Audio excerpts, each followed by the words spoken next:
You're listening to the Good Old Boys Fantasy Football Podcast. Now here's your hosts, Kevin, Derek, and Alex. All right, and welcome in, ladies and gentlemen, to another episode of the Good Old Boys Fantasy Football Podcast. I am Derek, and joined, as always, by your co-host, Kevin. Kevin, how are we doing tonight? Doing good, man. An early Merry Christmas to you and your family, and an early Merry Christmas to those of you joining us this evening. We certainly appreciate it. What a fun slate, right? Like, the NFL played nice with the NBA. They should Christmas, They right? shouldn't have. I'd far rather watch the NFL than the NBA. But I think the only reason they did it is because there's not bowl games or as high-profile bowl games, right? Like, they're not really competing against their own product. If it was the following weekend, it'd probably be a different story. But exactly. So, they played nice in the sandbox, right? And moved a bunch of games off to Saturday so that way the NBA could have their holiday. But I do kind of wish that the NFL wouldn't have, like, just to really show, like, look, the NBA is so far behind as far as ratings and viewership and overall give a crap from the NFL. Like, there is no reason that we should allow the NBA to plaster six games across ABC and ESPN on Christmas Day when we could put a good slate of divisional games that have playoff implications on TV and get going. Right. But hey, we get to watch the Broncos and the Rams square off on Christmas Day. Oh boy. Woo-hoo. Another primetime game not necessarily primetime, but the problem is it is the only game that's going to be on TV. Like, everybody's going to be carrying that game. There's no way to hide that in a local market. So fingers crossed they show up a little bit better and look more like the second half against the Cardinals and kind of that second and third quarter against the Chiefs than they do, most of the rest of the season. So we'll see how that goes. But I am excited, right? We got semifinal weekend, basically. Most leagues are in their semifinals for fantasy. So we got semifinal weekend, we got Christmas weekend, all this family time coming out. So big kudos if you're joining in here tonight as you're wrapping gifts, maybe, as you're baking cookies, maybe you're just sipping on some eggnog. What have you. We appreciate it. So Friday Night Lights, baby. Let's ride. I like it. Kevin is very festive, as you can all tell. I'm over here going a little bit more like Ebenezer because I'm done in my home league here. So bah humbug. No, I kid, I joke. But I wish I could say it helped you, man. With Jalen Hurts going down, I don't know. I'm sweating this week. Right. So.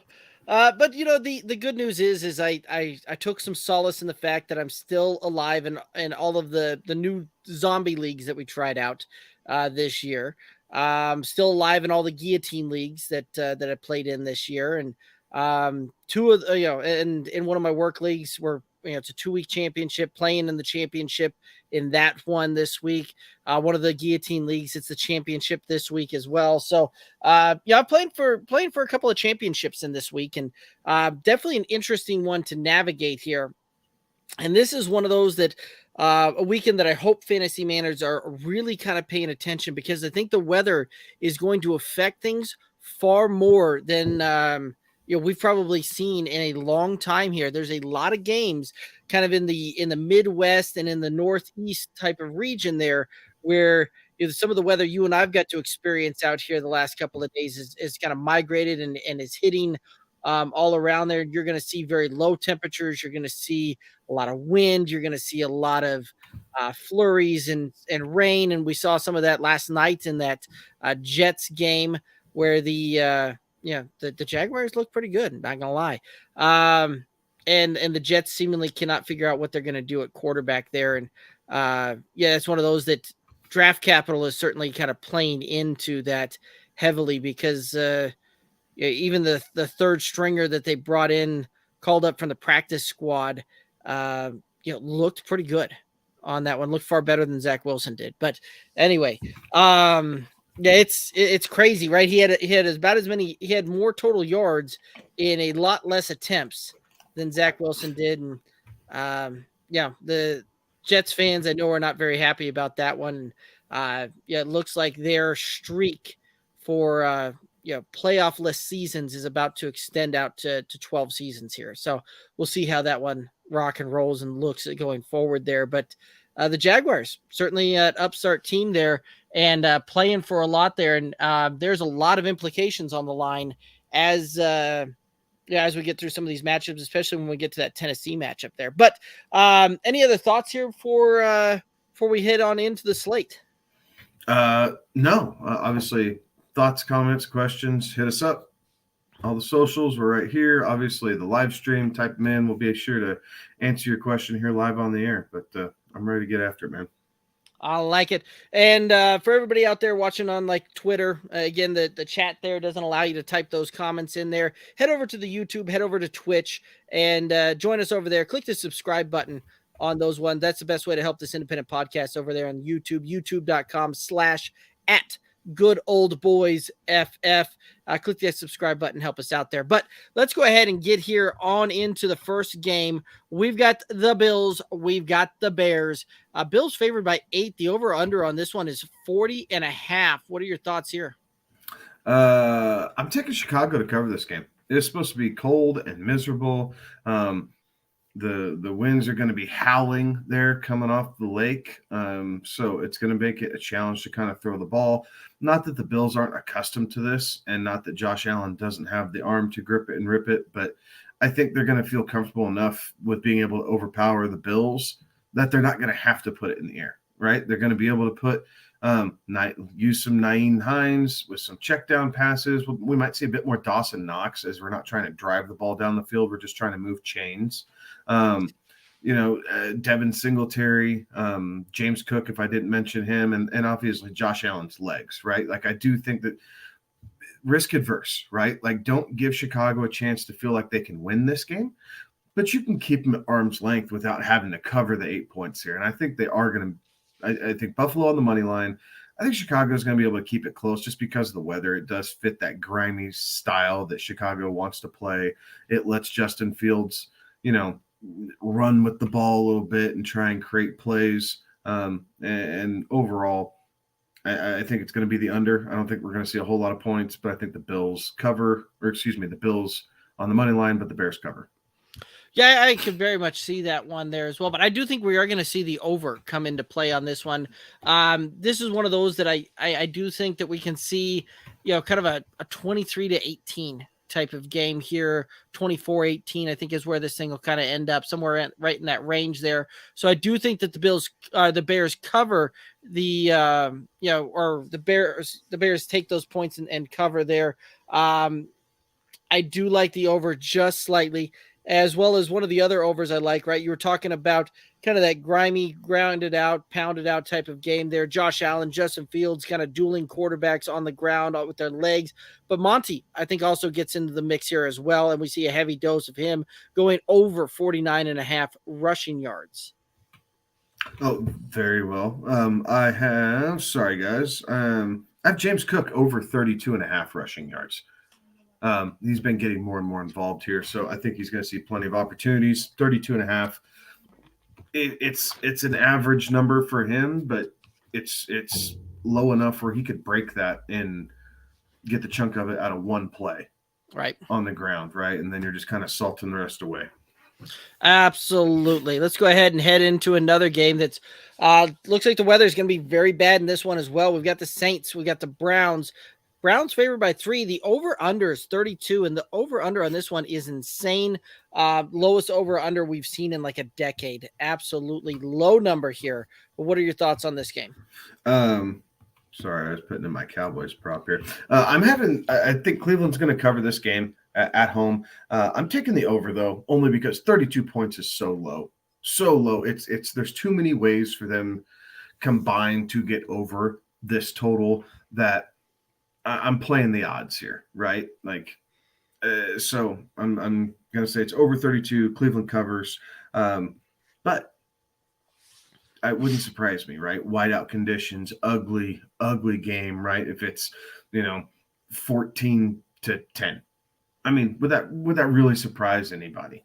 So it just depends on if they're able to make field goals in this game. We might see more missed field goals than actual like total scores in this game, depending on what has been going on. York, right, for the Browns has missed a couple kicks lately, right? And so he's probably playing for his job at this point. Like if Cleveland can find a way to win and they keep trying to maybe inch in towards a possible wild card spot, if they can't rely on their kicker, I expect him to be out the door and they're going to find someone else. So that's a possibility, something to keep an eye on. But overall, this is going to be a pretty ugly game, guys.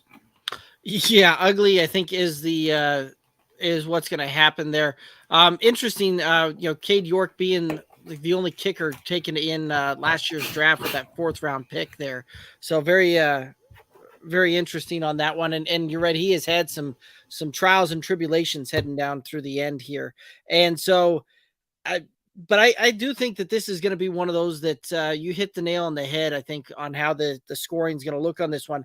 A lot of missed field goal opportunities here, to the point, and we've seen this in the past where when the wind comes through that Brown Stadium, like it just kind of swirls, especially when it gets onto the field level and we see, kicks start doing all sorts of crazy things. The weather is supposed to be just downright bad. So I think we'll see some decent groundwork. I do like Nick Chubb to go over his 81.5 rushing yards, but I do think Cleveland does does the points cover. And I do think that we see the under. I think this is going to be like a 10-7 type of game, if even that high scoring. I have David Njoku going over 23.5 receiving yards. I don't see a whole lot of balls being tossed down the field. It's going to be hard to stretch the field. But if you can dominate the middle of the field, that's another way to kind of get the defense to do some different things, right? And probably not going to be playing a whole lot of man if the conditions are slippery, right? They're going to try and play a little bit more zone. Typically that favors the tight end because he's able to find those soft spots and the quarterback can just kind of take smaller chunks down the field as they're trying to move the chain. So I like Njoku to go over. Yeah, I like that one there as well. Let's go ahead and head right on into the Texans and the Titans. Titans favored by 3, the over under 35.5 in this one. What are your thoughts here? I'm taking Houston. Houston's been fighting everybody. Tennessee's been reeling. They have not looked good. You don't have Ryan Tannehill. Malik Willis did not look good in service of him or in replacement of him earlier this season. And I think the Texans find a way to steal one. And I think it's going to create a whole lot of problems there in Tennessee as we continue to see their demise. Because they're on a four-game losing streak, right? They were 7-3, and now they're 7-7. So they're on a 4-game skid. I think it goes to a 5-game skid here. Like I think Tennessee at 1-12-1 is more dangerous than a lot of teams who have a better record. They have not given up. And I appreciate that. There's a lot of professional pride and honor in that. At times you see teams pack it up by now, and this Texas team hasn't. They gave the Cowboys all they wanted. They just got done taking the Chiefs to overtime, gave the Chiefs everything that they wanted the last 2 weeks. I don't see any reason why they wouldn't give the Tennessee Titans a hell of a lot of fits if they can slow, Derrick Henry down and really kind of put the pressure on Malik Willis to throw the ball more than what they want to. Right, and this is one of those that they are going to have to do something drastically different than they did earlier this season when they faced the Titans here, where Malik Willis was actually the starter in that game as well when these two teams squared away. That was one of the games Ryan Tannehill missed earlier. But Derrick Henry uncorked 32 carries for 219 yards and 2 touchdowns. That's where this game is going to solely rely on is, can the Texans keep Derrick Henry in check, and can they do that also missing a ton of their own guys that we've seen kind of on the offensive side of the ball there with Dameon Pierce, who's not going to be playing in this one. Nico Collins, who already headed to IR and effectively ended his season. Last I saw, Brandon Cooks was still questionable in this one. I don't know if you have any updates on that one or not, but no updates. It seems and feels like he's trending towards playing, and that the probability of is much more likely than what's been the last couple weeks. But we'll know more first thing Saturday morning. So Right. And he's not in your roster. He's not in your lineup at this point anyway, right? Like, you Right. can't trust the guy, unfortunately. Right. So he's fantasy irrelevant. And even if he's playing, yes, it's against Tennessee, but you have to be in a monster hole looking for crazy, crazy upside to get to Brandon Cooks, because there is a laundry list of players that I think, Derek, both of us would play just because the floor is so much higher with comparable upside in comparison to. Right. Yeah, that being said, I think that Tennessee manages to get one here, right? I think the fact that Jacksonville winning last night definitely kind of sent some clear signals that they aren't just going to be able to walk through this division like they have the last couple of years there. And if Tennessee loses a game, they're effectively out of the playoffs and trying to push to get back in. Jacksonville controls their entire destiny at this point, where they play in week 18. And when Jacksonville beat them just a couple of weeks ago, that also, they hold the tiebreaker as is. So if Tennessee loses this one, they drop into, that same kind of race as where the Jets are right now in looking up, trying to get back in. And they're ultimately going to probably have to try and win that division to get there. So I think Tennessee, they've got enough to win this one over kind of the Texans. I do think this thing's really close to being a push when it's all said and done. I think this is going to be a 21-18 type of matchup when this thing is all said and done. So I do like the over, and I do like Derrick Henry to go over 10.5 receiving yards in this one. Oh, fair enough. I have Derrick Henry going over 111.5 rushing yards, right? So I know I sounds like I'm contradicting myself, right? I took the Texans. I talk about them controlling Derrick Henry, but if they hold him to 115 rushing yards, right? That's half of what they held him to in a game that they barely lost earlier this season. So for him to explode, I think it's going to take another 150 plus rushing yard performance. And that gives me a lot of area to be able to hit all my numbers here. So taking the over 111. Right. Shoot, even if they keep him to 150 yards, by comparison, it'll look like they kept him in check comparatively to earlier this season. Right. And there's, Vegas does not expect much in the way of passing game for either of these quarterbacks. The props for like Malik Willis, 120 yards. As far as the over under, Davis Mills is like 175. Like, this is going to be a game, I think, fought entirely on the ground, and we're going to see the outcome really come down to what Derrick Henry does or does not do in this game. So should be a fun one and an interesting one. I'm rooting for a different matchup in our on the television, though. So we'll go ahead and move on here to the next matchup. The Seahawks, Kansas City, facing off against each other. The Chiefs are 10-point favorites. The over under 49.5. What are your thoughts on this one? I'm taking Seattle to cover the 10.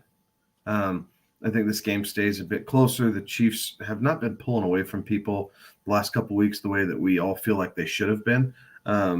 So I think Seattle's able to keep it under 10 points. I'm taking Kansas City on the money line, though. And I'm taking the under on the total. I think that we're not going to see 50 total points this game. Yeah, that 50 is a big, big number for sure.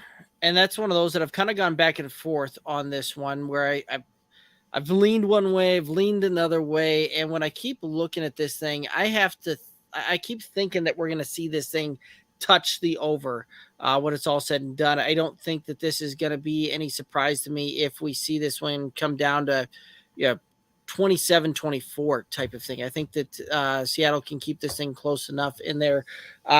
Kansas City seemingly just has a hard time kind of putting teams away right now. So I do like Seattle to cover the 10. I do think that we touch the over.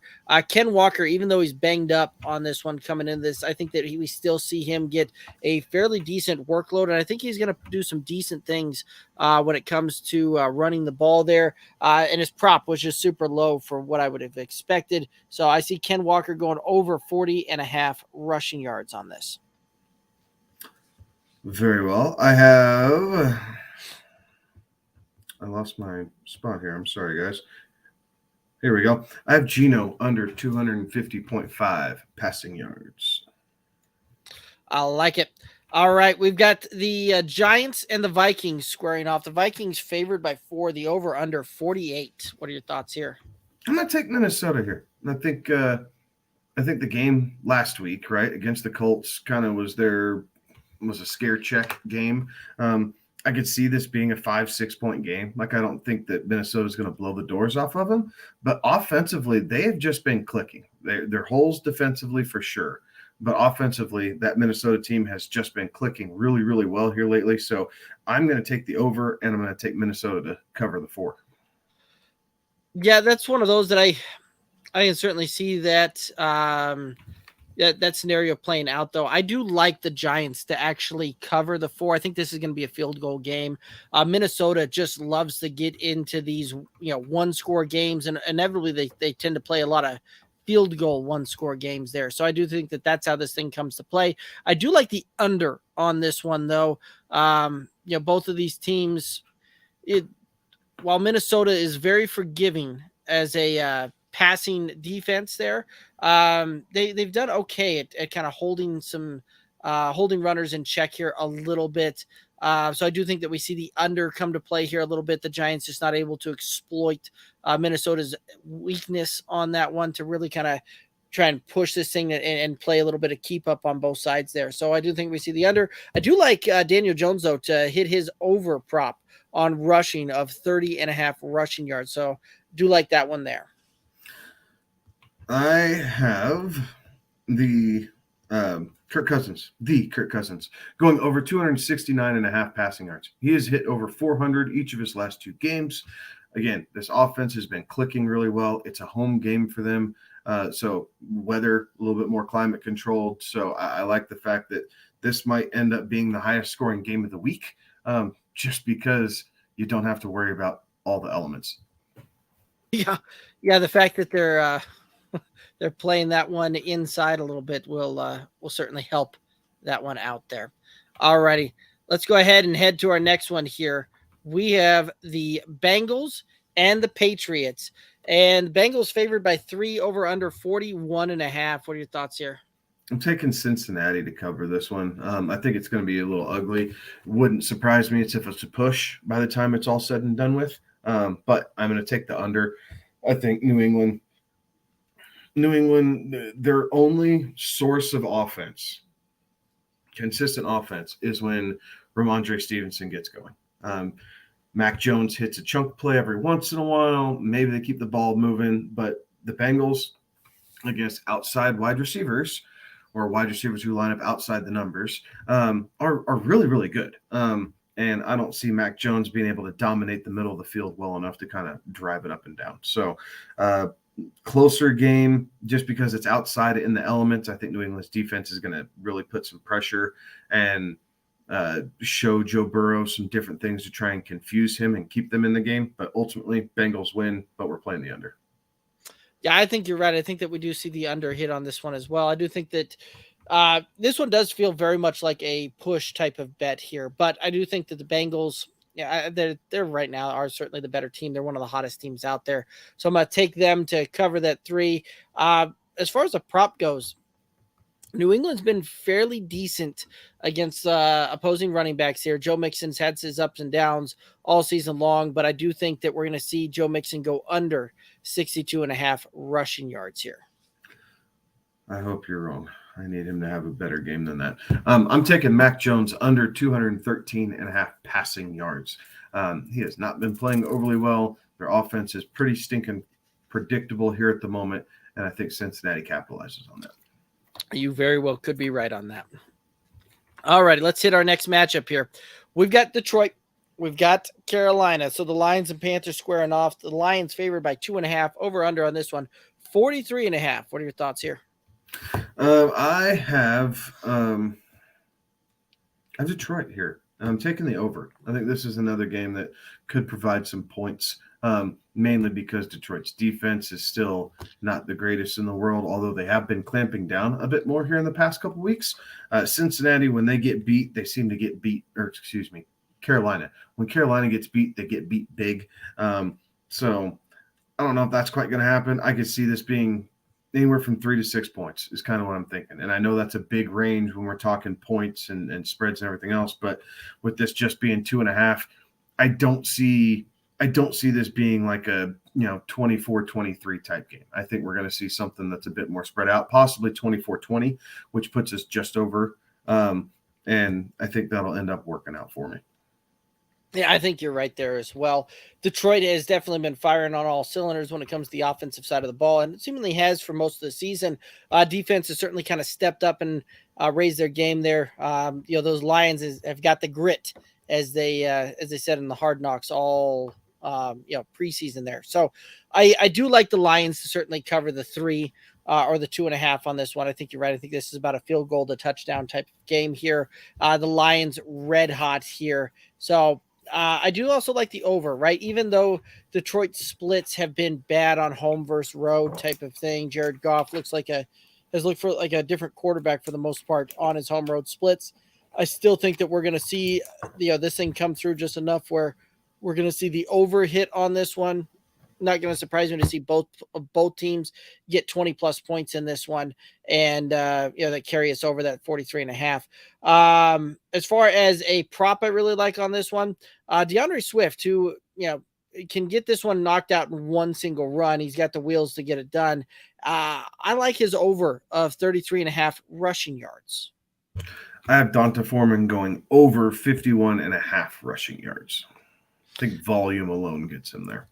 Yeah, you're probably right there. Let's go ahead and head to our next matchup here. Atlanta and Baltimore, the Falcons and Ravens squaring off. The Ravens favored by 6.5. The over-under on this one is 34.5. What are your thoughts here? I'm taking Baltimore and the under. Atlanta's home road splits are even worse than what Detroit's are that we were just talking about. And I think this cold weather game is going to kind of send a lot of these Atlanta players into shock a little bit, even with Tyler Huntley playing quarterback. Still the under, though. Low-scoring game, bad weather. Both teams like to run the ball a lot. Excuse me. A lot, so yes. I think this game's going to go by quickly as far as a total, real-time limit goes. So lots of moving clocks, not a whole lot of scoring here, but Baltimore finds a way to win this one by 7. I think you're right. I think Baltimore wins this, but I don't think it's by 7 or more. I'm going to take Atlanta to cover that point.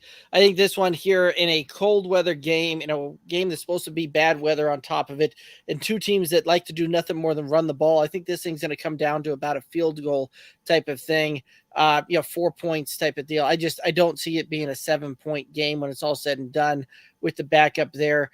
And the cold weather, all of that probably actually favors Baltimore even a little bit more so from the simple standpoint that Huntley looked like he couldn't find one of the receivers, last week to kind of, find and get the ball out to, even Mark Andrews seemed to get lost in the shuffle in the mix there last week. But, that being the case, I still think that Atlanta finds a way to keep this thing just close enough that they hit the cover. I'm going to take the under as well. I don't see a ton of points being put up in this one, and I think you're right. This clock is going to fly, but I do like J.K. Dobbins to go over his 60.5 rushing yard prop.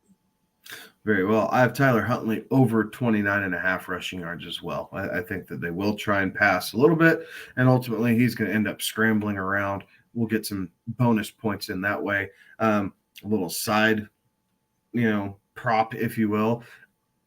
I like Justin Tucker to hit 4 field goals this game. Yeah, that one wouldn't surprise me. So I guess that's it's more my bold call than anything, but I think Justin Tucker has 4 field goals in this game. All right, I like it. Let's go ahead and head out to the Bay where the Commanders and the Niners are playing each other. The Niners favored by 6.5, the over under 37.5. What are your thoughts here?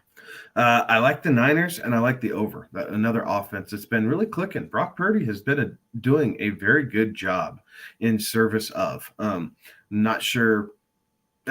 If anything, this is bad news for Jimmy Garoppolo, right? They have and now I can't remember. Trey Lance. Trey Lance. Thank you. Sorry. They have Trey Lance, obviously, on his rookie deal. Jimmy G was kind of betting on himself, showed well up until the injury, but now they have Brock Purdy doing exactly what Jimmy G was doing on a much cheaper deal. So this all but guarantees Jimmy G is c'est la vie and off to another team here in 2023. Probably the New York Jets. That would be my guess. That's extremely likely here at this point, right? Like if you just had a guy who didn't turn the ball over, who could manage your game, it would make a lot of sense for him to play with the Jets. And I think that could really help that offensive unit just kind of stay on track. Well, you think about it too, the offensive coordinator came from San Francisco when Jimmy G was the starting quarterback there. Saleh was the defensive coordinator for all those years when Jimmy G was the quarterback in San Francisco as well. Like, I think he's a great fit for both the coaching scheme and probably the organizational fit there as well. Like, I think that he would do very well on that one. And the Jets seemingly are going to be, I think that they're going to be making a big change here at quarterback, even with having spent a second overall pick on Zach Wilson and this being only his second year. Like, the fact that you've now effectively benched your second year quarterback twice in the same season, I don't know that you're looking to try and go long term with that one there. So yeah, I'd agree. So anyway, I do think you're right. I think that San Francisco comes out and just kind of knocks Washington's teeth in here a little bit. That San Francisco defense is Super Bowl caliber defense, a really, really solid defensive unit there. The offense is definitely doing enough to put points on the board there. I do like the over. I was originally leading the under just from the standpoint that San Francisco has been so good defensively, but this is one of those that's not going to surprise me when we look up and we see San Francisco put 24 points on the board here, and the Commanders needed to put on 14. Like, I could see something like that play out here, and us go over that point total there. Purdy though, while he's been good, he has certainly been managing the game well enough, but I don't think that we're going to see a overly big game from him this time around. I think that we're going to see him go under 218.5 passing yards. I hope you're wrong on that one, because that's who my fill in for Jalen Hurts is this week. So I do hope you're wrong on that one. No offense, Derek. I'm taking Brandon Ayuk over 52.5. I like it. That's okay. One of those that oftentimes when we call these things and we need something for the fantasy side of things, it seems like the fantasy wins out there. So best of luck to you on that one for sure. I hope so. I'm going to need it this week. All righty. Let's hit up our next matchup here. We've got the Eagles. We've got the Cowboys. Cowboys favored by 4.5. The over-under on this one is 46.5. What are your thoughts here? I'm taking the Cowboys here. I think they got their wake-up call. I really thought it would have come when the Texans scared them, and then they went and kind of laid a defensive egg against Jacksonville, right? And that really isn't Dan Quinn's style. So I think he does get this team tuned back in. I don't know if they were looking ahead or if they thought that they'd just be able to kind of go out and dominate that game defensively, but giving up over 30 points is far too much. I don't think we see that happening again this week, although I am going to take the over. I'm also going to take Dallas to cover the 4.5. I'll say I'm going to take Philadelphia to cover. I think at the worst, this is a field goal kind of game. Philadelphia, while Jalen Hurts missing is going to be very huge for this offensive unit, that defense is locked in and it's a good defensive unit. So I think that they're able to hold the points and hold this score close enough in a defensive matchup here that it'll do all right. And I do think that the Eagles put up enough points to keep this thing within a field goal as well. I do like the over though. So I do think that we're going to see this thing carry those kind of points. And I do like Tony Pollard to go over his 15.5 receiving yards. I'm taking Zeke over 59.5 rushing yards. He owns the Philadelphia Eagles, right? And even earlier this season without Dak, and a Zeke that just isn't, he's not the superstar bell cow back that we grew to expect here his first 4 or 5 seasons in the league here. He is taking more of a timeshare role, but against the Eagles, they are weakest right up the middle. That is just where the weakness of this team is. That is what Zeke's strength is for this Cowboys unit, and I think he eats and we're going to see him jump into the Salvation Army Bowl more than once this week. All right. I like it. Let's go ahead and head on out to the next matchup here. We've got the Raiders and the Steelers. Steelers favored by 2.5, over under on this one, 38.5 points. What are your thoughts here? Ugly. Pittsburgh under, nasty weather game. This is fit again, much like with Chicago. This fits what the Steelers unit is kind of all about. I think that TJ Watt is going to feast on Derek Carr, and we are going to see a low scoring game. Yeah, I think you're right. I think we do see some low scoring games. I think that Pittsburgh manages to win this thing by about a field goal when it's all said and done. The Steelers very much are in the hunt where they could ultimately play this thing through to the point where Tomlin goes yet another season without an actual losing season. Like, it's still in the cards, unlikely, long shot. I get it, but it's still a possibility at this point. So I do think if the Steelers finish 9-8 and go above 500 for this season, I think Mike Tomlin should win Coach of the Year. Absolutely. Like, as well as the Eagles have played, and as well as, your Chiefs, your Bills, your Bengals, right? All these high-profile teams have played and looked at times. If Mike Tomlin can get this team above 500, I think he should win Coach of the Year and would arguably be one of the greatest and underappreciated coaching performances we have seen in many, many years.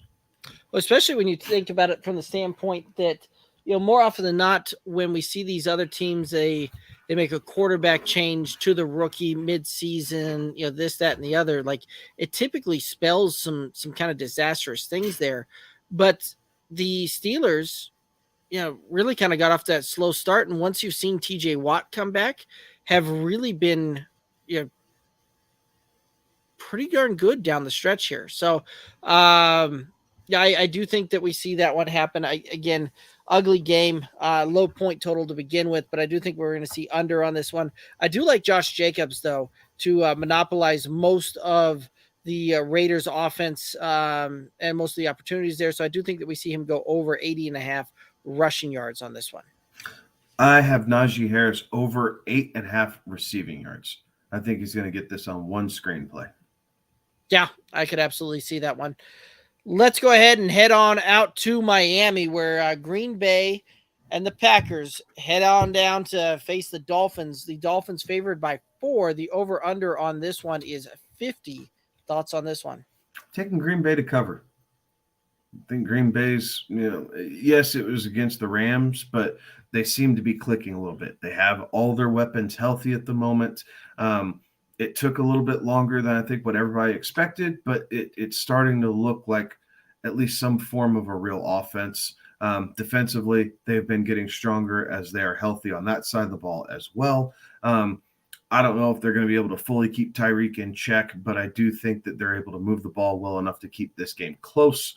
I would say field goal. And I'm going to say, oh, snap. I knew I didn't put that. I'm going to say under, though. I don't like the 50 game line. Yeah, I don't like the 50 game line either. I'm also going to call for the under.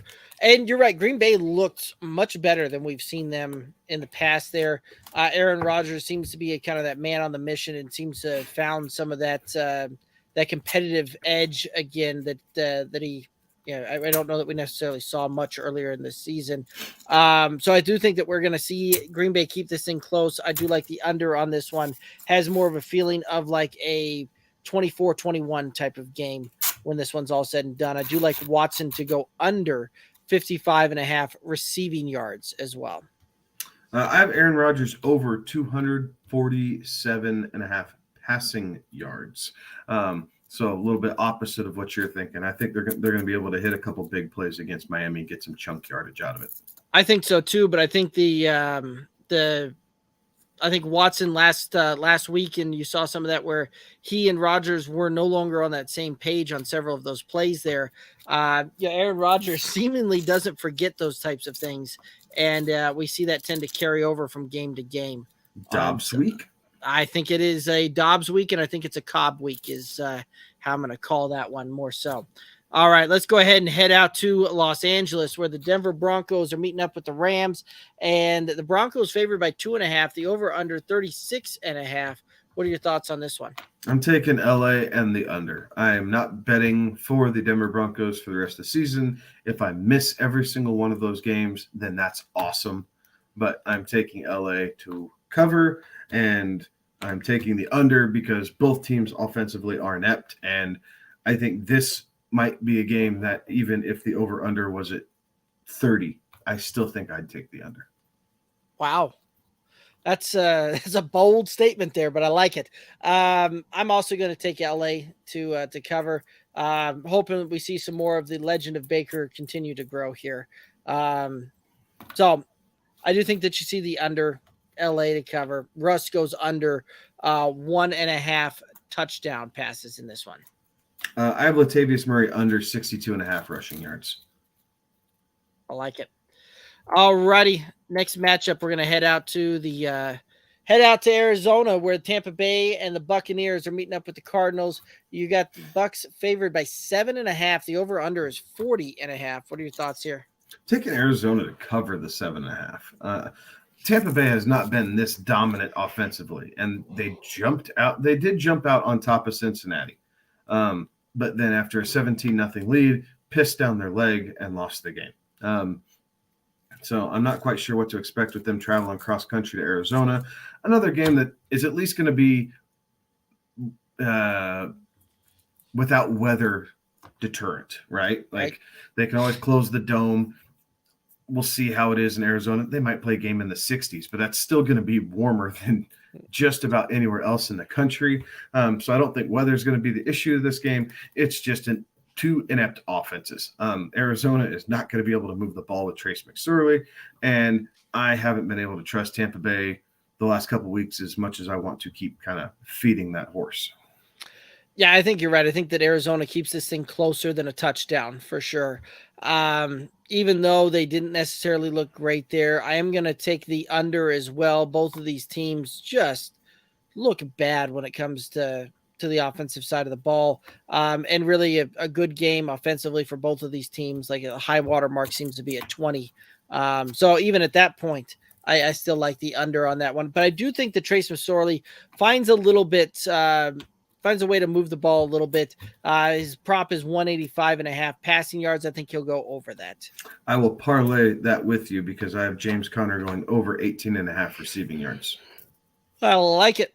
All righty, last matchup here. We got the Monday night game. We got the Chargers and the Colts squaring off in Indianapolis, and the Chargers favored by 4.5. The over/under is 45.5. What are your thoughts here? I have Indy to keep this one really close. Put the pressure on the Chargers here a little bit. Chargers on the road, going into Indianapolis. Indy, hopefully they're just frustrated, right, going with Nick Foles. But I think Foles still has a little bit of magic left in him, right? His legs work a little bit better than Matt Ryan, so he won't be quite the statue that Matt Ryan is back there. We'll see which receiver he wants to lean towards. But overall, Indy keeps this close, and I have the over. I think we're going to see some fireworks in this game. Yeah, I think we're definitely going to see some points here, but I like the Chargers to cover that 4.5. So I'm going to come out and say that they're going to do that. The Chargers have been looking pretty good here. Since they've started kind of getting everybody back healthy on the offensive side of the ball there a little bit. So I do think that they managed to win this thing by about a touchdown when this thing's all said and done. I do like the over, and I do like Austin Eckler for an anytime touchdown in this one.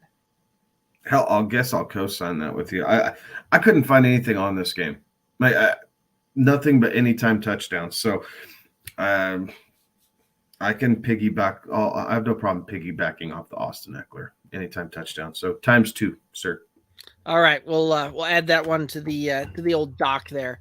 But Kevin, that's all I've got here on the show doc here. And if anybody has any questions, anything like that, let's throw them in here. Let's get those things hit up and covered. But if any of those comes in, we'll hit those up. But let's go ahead and hit up the final thoughts here. Best of luck to anybody playing still in their fantasy playoffs.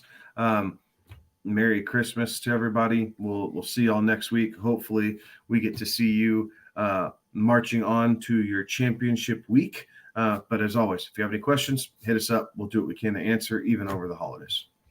Absolutely. And without further ado, that's going to do it for us tonight. You can find us on all the socials: Twitter, Instagram, Facebook, TikTok, Instagram at Good Old Boys FF. We do the live stream. We'll be back Tuesday, 11 p.m. Eastern on Twitch and YouTube. Make sure that you head over to YouTube, the YouTube channel, and click that subscribe button, youtube.com/at Good Old Boys FF, and help us out there. That's going to do it for us, though. He's Kevin. I'm Derek. Have a good one. Be safe. Toodaloos.